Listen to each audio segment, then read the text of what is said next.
Hey everybody, welcome to Average Guy Opinions. I'm your average guy, John Corelli.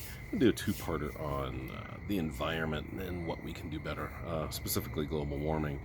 Um, Part one I'm going to do about individually what we can do better, and part two will be on the big scale. So ideas that I have for the big scale that some people know about, some people don't, and some I feel like I've made up, but maybe I absorbed them somehow, which is something that happens. I've found in popular culture now because the internet is so prevalent and we're absorbing so much. And I don't know, my generation, I don't know if our brains are ready for the absorption. Uh, People like my kids' age, they seem to be with it more because they were kind of raised on it. So they seem to be able to absorb this amount of information and do quite a bit with it. Um, but yeah, so the reason I thought about this is a couple weeks ago I read an article, and you guys know how I feel about the global, and I'm going to call it global warming, even if that sounds old school. I think climate change is a softening of the language and doesn't make it sound as serious as the problem is. I feel like the people who push for the phrase climate change are probably the ones who are behind thinking that global warming isn't that big of a deal. So let's just call it climate change. It doesn't sound as bad. But anyway, I saw an article a couple weeks ago in the paper, and this is actually a thing now that people pay for to go to psychiatrists, or not even psychiatrists necessarily, but people have set up practices for people who are depressed about the state of the planet. It's an actual thing, and I read it, and yeah, of course these are legitimate things to get depressed about, and I don't hold that against these people. I don't even hold it really against people who are making money on it. But I do have a problem with the tone of the article that was kind of like, um, well, there's, it's a bad situation, but we're here for people. But what are you doing about it? Because all they kept saying was, oh, there's a lot of promising things. They never said what those promising things were, or rarely did. But I'm going to tell you tonight, probably in more in part two than in part one, there are a lot of promising things that we can do. I want to start with things that I like to do and things that I could probably do better. But here are some things that I can share with you that I think you can do better, although my 3 listeners and watchers probably either do it or don't, which is fine. I think a big one is don't drink bottled water. Don't buy bottled water. It's horrible on 2 different levels. First of all, it's plastic, and the petroleum industry is a big reason we are where we are as far as a planetary crisis environmentally.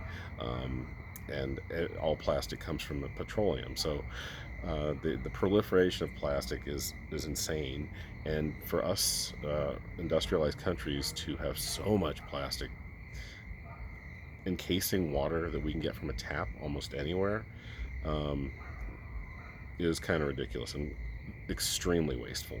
Uh, and also, when where companies like Nestle and Aquafina and all the Danone, all these big companies that what they're doing to aquifers around the planet, especially in dry areas around this planet, is really, really disturbing and horrible. It's like that, they're taking water away from people that don't really have a lot in the first place, and putting it in bottles to sell to people like me and you.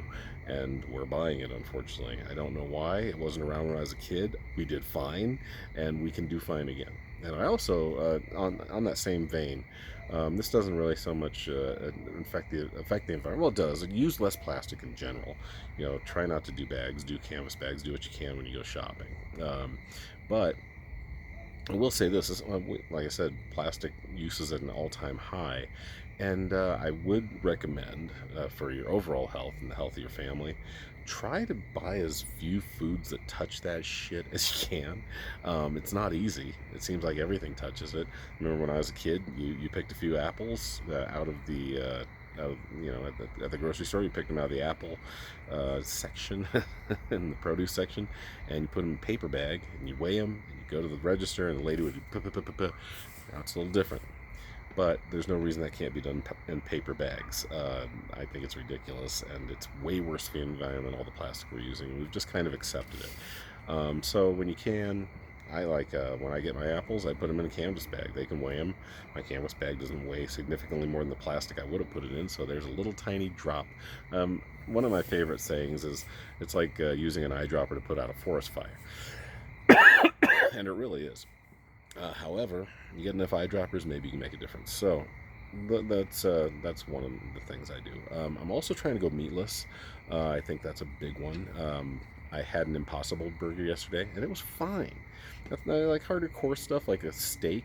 You're probably not gonna, if it's a soy-based replacement for meat, it's probably not gonna be quite as effective texture-wise. But burger, honestly, I tasted, felt zero difference yesterday. So I'm pretty much going off of ground beef and moving to meatless, which can be more expensive, but I also am not a big burger eater in the first place, so I'm okay with that. Got some meatless chicken yesterday. I'm going to be honest with you, I'm not a huge fan of the texture of that either. It tastes fine, but it's just not the same texture. But I am going to try to wean myself off chicken. Usually I have the money to do it, and yeah, I mean, honestly, I think if you're gonna choose a meat, chicken's way better because if and I'm obviously biased towards myself on that, but meat is a huge problem for the environment and the planet right now. As if you look at any chart, any pie chart right now, as far as what's affecting the environment, as far as maybe these dogs are affecting the environment. Jesus, well, something's going on, but the methane that comes out of the cattle we raise all over this planet, especially in this country, is a big chunk of what's hurting our ozone layer and causing global warming, causing greenhouse, and a major greenhouse gas is methane. Of course, another major greenhouse gas is any burning of petroleum or coal. Now that's a little harder of a thing, and I'll probably address it more in part two. But small things you can do is just use less energy. I mean, honestly, drive a car instead of an SUV. If you can take public transportation, do it. If you can, when I set my thermostats, I set my thermostat in the wintertime 68, summertime 75. I mean, don't have your house at 68 when it's 100 out. If you can do 75 or 77, that's a huge difference. And not only that, it can also not only is good for the overall effort in the attempt to save this planet. It's also a good for your pocketbook, right? You can. And one thing my parents did is they bought shares. It's kind of like an offset deal. They don't really have a good roof to do solar panels, so they bought solar panels, and then Xcel Energy pays them for that effort. I forgot how the offset works, but that's basically how it works. You invest in solar energy, and then they will pay part of your energy bill for your home. It's pretty great. Let's see there. I had another one.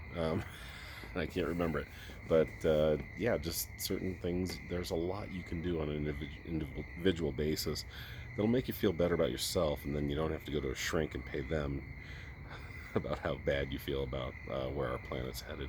And it is for real. Anyone that says global warming isn't real and isn't man-made is fooling themselves. The evidence is there. I mean, I believe this is, again, the hottest summer on record. I've only been alive since 1967. I think the top 20 hottest summers on record have been during my lifetime. If that doesn't show you a pattern that's a problem, then you don't really believe in numbers or statistics.